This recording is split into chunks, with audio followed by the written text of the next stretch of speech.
Hello everyone, today I will share to you my baby ni Anna's daily routine.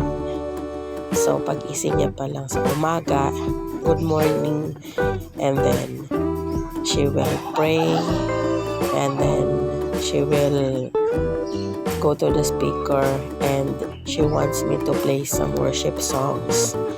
Alam niyo, nakakatuwa kasi yung mga ginagawa ko, mga ginagawa namin sa church dito, nakikita niya, na-adapt niya.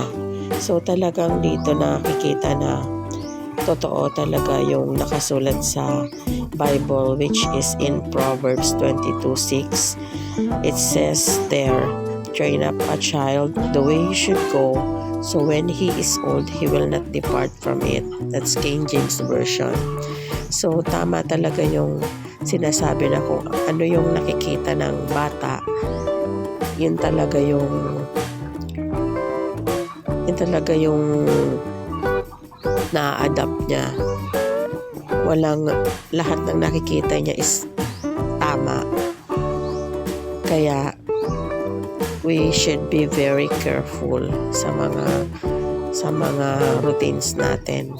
Kasi, hindi natin namamalayan yung mga anak natin, ginagawa na pala yung mga ginagawa natin.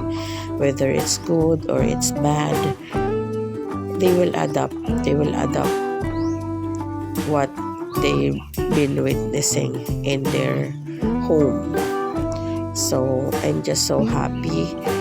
My heart is so grateful, and I'm thanking the Lord that I'm just so blessed na I have daughters na talagang God-fearing. So, ayun lang. Thank you so much, and see you around.